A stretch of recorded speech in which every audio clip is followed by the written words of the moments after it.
Code and learn with Manmohan. जैसा कि आप लोगों को पता होगा कि हमारे चैनल पे जो एआई का फुल कोर्स हमने स्टार्ट किए थे, हमने उसमें ऑलरेडी मशीन लर्निंग कंप्लीट कर चुके थे एंड डीप लर्निंग स्टार्ट किए थे। डीप लर्निंग में हमने यूनिट 1 ऑलरेडी कंप्लीट कर चुके हैं। देन आज हमें स्टार्ट करने जा रहे हैं आपका यूनिट 2 डीप लर्निंग का, जो है नेम है आपका डीप फीड फॉरवर्ड नेटवर्क।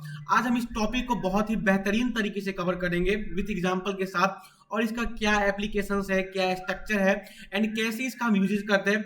आज हम सारा टॉपिक इस चीज के अंदर कवर करने जा रहे हैं। सो प्लीज अगर आप चैनल पर नए हो तो चैनल को सब्सक्राइब कीजिए एंड इस लेक्चर को ज्यादा से ज्यादा शेयर कीजिए ताकि हर एक स्टूडेंट तक जो लेक्चर है आसानी से पहुंच पाए, राइट।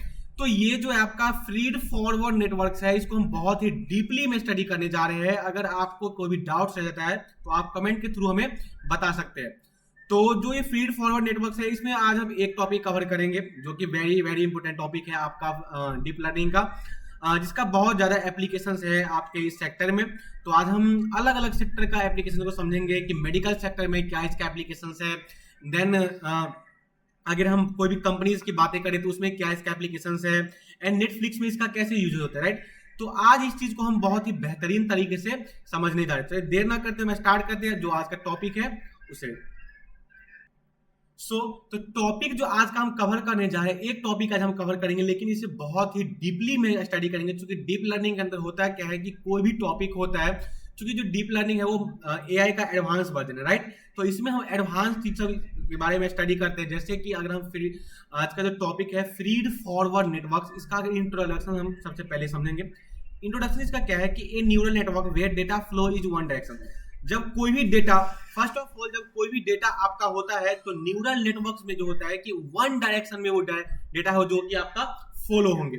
मींस ये नहीं है कि मल्टीपल डायरेक्शंस आपका एक ही होगा। जैसे हम इनपुट प्रोवाइड करेंगे तो उसका डायरेक्शन एक ही होगा, ये नहीं कि मल्टीपल डायरेक्शंस, राइट। तो फर्स्ट ऑफ ऑल इसका जो इंट्रोडक्शन हम समझे है ये है feed forward network deep learning में, कि जो भी डेटा होगा वो आपका एक ही वे में, एक ही डायरेक्शन में फ्लो करेंगे, राइट।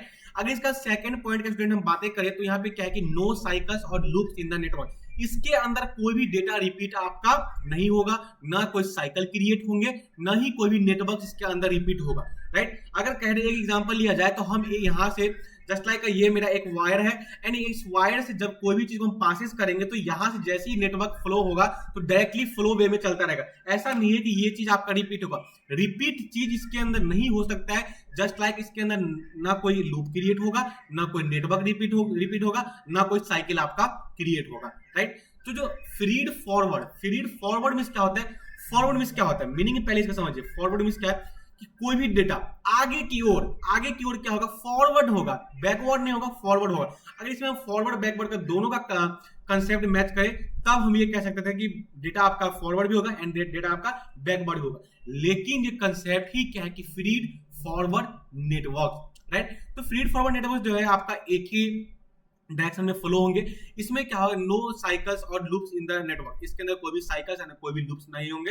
एंड अगर हम इसकी लेयर की बातें करें, इसकी प्रोसेसिंग की बातें करें तो सबसे पहले फर्स्ट ऑफ ऑल यहाँ पे इनपुट के बाद हिडन लेयर आता है। हिडन लेयर के अंदर आपका सारा प्रोसेस लगता है। जस्ट लाइक मुझे कोई भी इमेज एआई पे क्रिएट करना है, जैसे मैंने इमेज उन्हें इनपुट प्रोवाइड किए तो इमेज जो है, जैसे हम इमेज प्रोवाइड किए तो हो गया आपका इनपुट, राइट। बाद बाकी उसके अंदर जो कमांड लेते हैं कि क्या टेक्स्ट ऐड करना है, कैसा इसका स्टाइलिंग चाहिए, क्या ऐड करना है, तो उसे अब हम हिडन लेयर बोलते हैं। बिकॉज उसके अंदर सारा प्रोसेसेस आपका क्या होता है? मैचअप होता रहता है। मींस जो मैंने कमांड दिया है, जो मैंने इंस्ट्रक्शंस दिया है उसके ऊपर वो वर्क करता है। देन वर्क करने के बाद जो फाइनल आउटपुट जो आपने उसे प्रोवाइड किया, जो आपने उसे कमांड दिया है, आपके अकॉर्डिंग ही आपको डेटा, आपके अकॉर्डिंग ही आपको आउटपुट प्रोवाइड हो जाती है, जस्ट लाइक आउटपुट। तो ठीक है, यही है आपका इसका लेयर, यही है आपका इसका स्ट्रक्चर जिसको हम स्टडी किए हैं। फर्स्ट ऑफ ऑल आपको inputs just like forward direction में जाएंगे, इनपुट्स के बाद आपका हिडन लेयर्स पासेस होंगे एंड हिडन लेयर्स के बाद देना आपका आउटपुट। यही प्रोसेस इसके अंदर चलता रहेगा, लेकिन रिपीट कभी नहीं हो सकता है। ये चीज आपका रिपीट नहीं होगा। आउटपुट फाइनल आने के बाद ही आप उसमें कुछ चेंजेस कर सकते हैं। फॉर एग्जाम्पल एक हम एग्जाम्पल दे सकते हैं, यहाँ पे ही ले सकते हैं कि जब हम चैट जीपीटी या जेमिनी या कोई भी एआई से कुछ भी चीज क्रिएट करते हैं तो क्या जो मैंने कमांड दिया है, क्या मुझे पता चलता है कि वो कैसे इमेज जनरेट हो रहा है? नहीं पता चलता है। क्या प्रोसेसिंग लग रहा है, क्या उसके अंदर ऐड कर रहा है? हमें तब पता चलता है जब आउटपुट आपके डिस्प्ले पे फाइनल वे में प्रोवाइड हो जाए। जब हम उसे स्टडी करते हैं, जब उसे एनालाइज करते हैं, तब समझ में आता है कि अच्छा मैंने इसके अंदर जो कमांड दिया वो यहाँ पे एक्चुअली में प्रिंट हो चुका है। अगर उसमें कोई भी चीज मिस होता है, कोई भी चीज मिसअप होता है या फिर हमें समझ नहीं आता है तो हमें चेंजेस करना होता है, देन हम फिर से कमांड प्रोवाइड करते हैं, फिर जाकर के वो चीज आपका यहाँ पे ऐड होता है, यानी यहाँ पे आपका चेंज होता है ना। तो यही है आपका इसका प्रोसेस कि इसके अंदर कोई भी साइकिल क्रिएट नहीं होंगे, कोई भी लूप्स नहीं बनेंगे एंड ना कोई भी नेटवर्क इसके अंदर फंसेंगे, राइट। तो यही है input, hidden layer and output. आपके डिस्प्ले पे मैंने इमेज शो किया, आप देख सकते हैं कि डायरेक्शन मींस क्या था, फॉरवर्ड मींस क्या होता है कि आपका एरो का निशान फॉरवर्ड डायरेक्शन में बनेंगे। अगर फॉरवर्ड बैकवर्ड दोनों रहेगा तो इस साइड भी एरो का निशान रहेंगे एंड देन इस साइड भी रहेंगे, लेकिन इसमें फॉरवर्ड डायरेक्शन में क्या बस एक ही साइड है, जिस डायरेक्शन में ये फ्लो हो रहा है। यहाँ पे आप देख सकते हो कि इनपुट लेयर है, इनपुट लेयर से डेटा फ्लो हुआ एंड हिडन लेयर में गया, हिडन लेयर से क्या हुआ, डेटा आउटपुट साइड पे गया, राइट। तो इसका इंट्रोडक्शन यही था, फीड फॉरवर्ड नेटवर्क्स का इंट्रोडक्शन था। अगर हम इसका बातें करें तो widely used in machine learning. Machine learning में इसका ज्यादा यूजेज होता है, बिकॉज जब हम कोई भी मॉडल क्रिएट करते हैं, जब हम कोई भी पिक्चर को एनालाइज करते हैं, अब जस्ट लाइक कि ये मान लीजिए कि ये पेन है, राइट। अगर हम पेन की मान लीजिए पेन की बातें करें, अगर एग्जाम सेंटर में मेटल का ये बातें करें कि स्टूडेंट को डिटेक्ट करना है कि कौन सा स्टूडेंट हाथ में मेटल पहना है या फिर नहीं पहना है ना। तो सबसे पहले जैसी मेटल में अगर ले सकते हैं तो रिंग हो सकता है ना, रिंग हो गया, आपका कड़ा हो गया एंड वॉच हो गया। तो इसको जैसे हम विजुलाइज करने के लिए हमें मशीन को सबसे पहले उसमें बहुत सारी इमेज को कोलैबोरेट करना पड़ता है, बहुत सारी इमेज को उसमें क्या कहते हैं ऐड करना होता है, ताकि जैसे कि मान लीजिए ये मेरा वॉच है, राइट। इस ऐसा ही वॉच अगर कोई स्टूडेंट पहन के आया तो मशीन को कैसे समझ में आएगा कि वॉच है फिर क्या है। तो ऐसे इमेज मशीन्स के अंदर क्या होता है, कोलैबोरेट करना पड़ता है, स्टोर करना होता है, जिससे वो फाइंड करता है कि एक्चुअली में ये वॉच है फिर ये क्या है। क्योंकि देखिए मशीन्स क्या है, ह्यूमन बीइंग के द्वारा क्रिएट किया गया है। ये भी जितना भी इसके अंदर कोडिंग है, जिसका भी फंक्शन है, जिस भी टेक्नोलॉजी है, हर एक चीज ह्यूमन बीइंग क्या है ना। मशीन खुद का भी क्रिएट नहीं हुआ है, सारा फंक्शन सारा कुछ टेक्नोलॉजी ह्यूमन बीइंग के द्वारा ही क्रिएट किया गया है। इसीलिए जब हम कोई भी चीज को क्रिएट करते हैं तो हमारे द्वारा ही इंस्ट्रक्शंस पे चलता है, राइट। तो यही है कि जब हम उसमें बहुत सारे इमेज को स्टोर करेंगे तब जाकर वो वहां से फेच करेगा डेटा को कि राइट ये आपका वॉच है, ये पेन है, ये मेटल है, ये फिर ये रिंग है, फिर जो भी है ना। तो इमेज स्टोर होने के बाद ही उसको फेच करते हैं, राइट। तो यही है कि ये जो है आपका मशीन लर्निंग का ये मॉडल में इसका हम लोग यूज करते हैं। मैंने बहुत ही बेहतरीन तरीके से इसको समझाया है, फिर भी कुछ डाउट्स है, कुछ रह जाता है तो आप प्लीज कमेंट के थ्रू बता सकते हैं। और मैं इस नोट्स को अपने टेलीग्राम चैनल पे एंड अपने लिंक क्या कहते हैं इसके डिस्क्रिप्शन में इसको मैं अपलोड कर दूंगा, आप वहां जाकर इस नोट्स को फॉलो कर सकते हो, राइट। तो करते हैं मूव, अब नेक्स्ट स्लाइड जो है उस पर। सो स्टूडेंट्स, अगर हम नेक्स्ट टॉपिक की बातें करें तो फीड फॉरवर्ड नेटवर्क्स का स्ट्रक्चर की बातें करते हैं। प्रीवियस स्लाइड्स में हमने इसका बस इंट्रोडक्शन समझा, जो कि लगभग 4 से 5 मिनट तक बस हम इंट्रो समझे, बिकॉज कोई भी टॉपिक का इंट्रोडक्शन आपका क्लियर होना चाहिए, आपका कंसेप्ट क्लियर होना चाहिए, तब जाकर के आपको जो कंसेप्ट है वो बिल्डअप हो पाएंगे, राइट। तो हमने इंट्रोडक्शन सबसे पहले समझा, इंट्रोडक्शन के बाद अब हम स्ट्रक्चर को स्टडी करेंगे, देन इसके एप्लीकेशंस को करेंगे।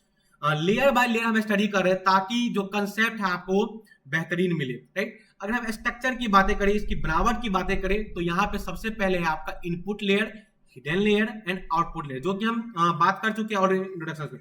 लेकिन अब इसको डीपली हम समझे इसके स्ट्रक्चर को, राइट। अब यहाँ पे आता है इनपुट लेयर। इनपुट लेयर में क्या है कि टेक्स्ट इनपुट फीचर। हम सबसे पहले यहाँ पे जब कोई भी मशीन यूज करते हैं, कोई भी हम लोग AI यूज करते हैं, फोन यूज करते हैं, लैपटॉप यूज करते हैं, जब तक हम उसको कमांड नहीं देंगे, जब तक हम उसे इनपुट प्रोवाइड नहीं करेंगे, तो क्या उसमें प्रोसेस लगेगा? नहीं लगेगा। अब प्रोसेस नहीं लगेंगे तो आपके पास आउटपुट प्रोवाइड नहीं होगा, राइट। तो यहाँ पे जो इनपुट लेयर है, take input feature, input features को टेक्स्ट करते हैं, इनपुट फीचर्स लेते हैं, राइट। एंड नेक्स्ट है इसका हिडन लेयर। हिडन लेयर में क्या कि परफॉर्म कंप्यूटेशन, कंप्यूटेशन परफॉर्म करता है, प्रोसेस परफॉर्म करता है। अगर हम मान लीजिए कोई भी चीज मुझे मैथमेटिकल चीज परफॉर्म करना है तो कैलकुलेशंस होगा, इमेज प्रोसेसिंग का वर्क है तो इमेज प्रोसेसिंग का वर्क होगा, कोई भी चीज को क्रिएट करना है तो क्रिएटिंग वर्क होगा। तो कैटेगरी के ऊपर डिपेंड करता है कि आपने किस कैटेगरी का यहाँ पे एलिमेंट्स को चूज किया है एंड किस कैटेगरी का चीज को यहाँ पे आप प्रोसेस में ला रहे हैं, राइट। तो यही है आपका परफॉर्म कंप्यूटेशन, जो कि हिडन लेयर काम करता है, मतलब जनरली सर प्रोसेस का काम करता है। समझ गए? ओके। अब यहाँ पे है नेक्स्ट है आपका आउटपुट लेयर। हमने इनपुट दे दिया, प्रोसेस भी लग चुका है, तो देन हमारे पास क्या आना चाहिए? आउटपुट आना चाहिए। एक चीज आप यहाँ पे गौर कर सकते हैं, यहाँ पे आप देख सकते हैं कि जो लेयर 0 से स्टार्ट होकर लेयर 1 पे गया, 1 से 2 पे गया, क्या ये बैकवर्ड आ रहा है? नहीं आ रहा है, बैकवर्ड नहीं आएंगे। क्यों? क्योंकि ये क्या है, फीड फॉरवर्ड नेटवर्क, ये हमेशा आगे की टॉपिक आगे की ही ओर इंक्रीज करेंगे, आगे की ओर ये फॉरवर्ड होंगे, राइट। तो यही है यहाँ पे। एंड आउटपुट की बातें करें तो प्रोड्यूस फाइनल रिजल्ट, आपको फाइनल रिजल्ट प्रोवाइड कर देंगे जो आपने इसके अंदर प्रोसेसिंग लगाया है, जो आपने इसके अंदर कमांड दिया है। And each layer connected by weights, and जो भी लेयर है वो वेट्स के साथ कनेक्ट होते हैं।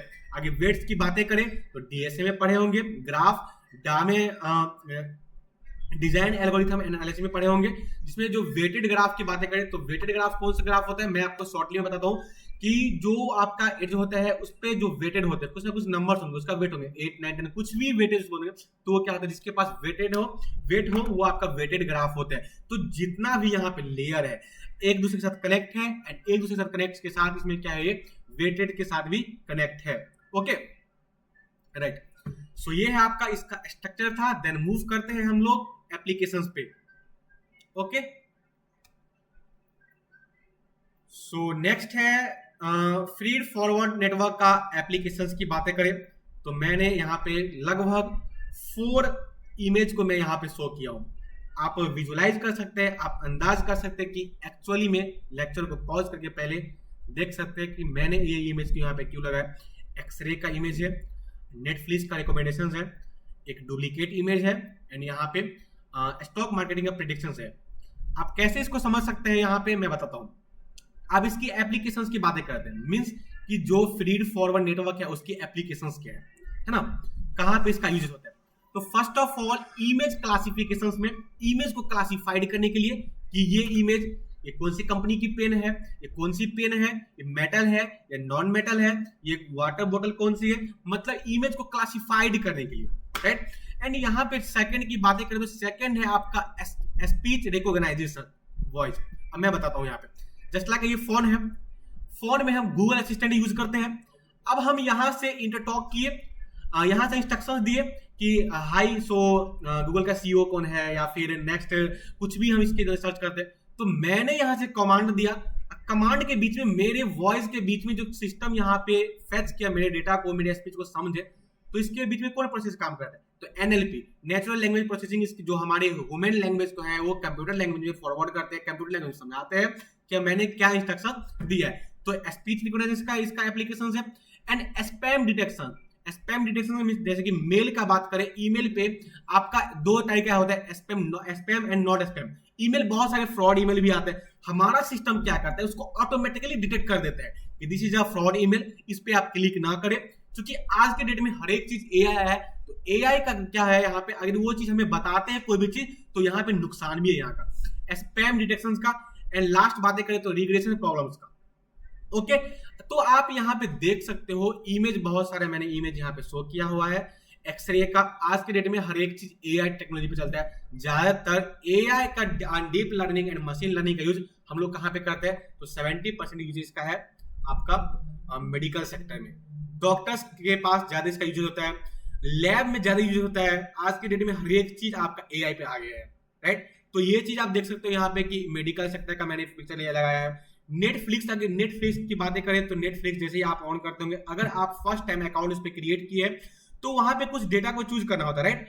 जैसे जिस टाइप से आपने डेटा वहां पे चूज किया है उसी टाइप से आपका यहाँ पे मतलब रिकमेंड करेंगे, आपके पिक्चर को यहाँ पे शो करेंगे। ओके तो जैसे जैसे हम उस चीज को देखते हैं, जैसे उस चीज को हम सीन करते हैं, तो सीन करने के बाद वो चीज आपका यहाँ पे रिकमेंड होता है, यहाँ पे शो हो जाता है। अब ये यहाँ बात करें यूट्यूब की बातें करें, यूट्यूब पे आप जैसे सॉन्ग देखते हैं वैसे आपके यहाँ पे फॉलो होता है, जो लेक्चर देखते हैं वो लेक्चर यहाँ पे आ रहा है, जिस टीचर का लेक्चर देखते हैं उस टीचर का लेक्चर उसी से रिलेटेड आपके वहां पे रिकमेंड करते रहते हैं, राइट। इमेज प्रोसेसिंग की बातें करें तो इमेज प्रोसेसिंग की बातें करें तो मान लीजिए कि आधार सेंटर पे हम लोग जाते हैं या फिर कोई भी चीज केवाईसी करते हैं, तो क्या आपके आधार से किसी और का फेस मैच हुआ?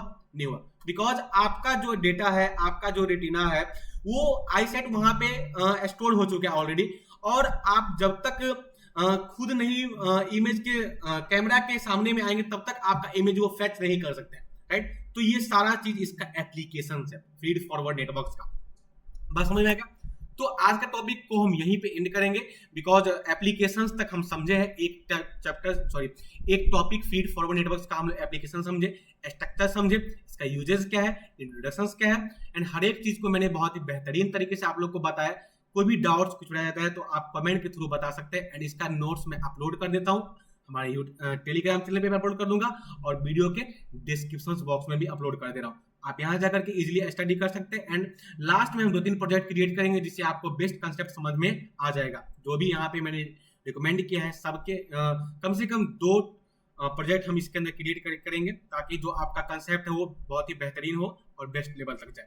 Thank you so much. आज के लेक्चर को हम यहीं पे एंड करते हैं। इस लेक्चर को ज्यादा शेयर कीजिए और जो डीप लर्निंग का कंसेप्ट है उसमें आप बेहतरीन परफॉर्मेंस कीजिए। Thank you so much.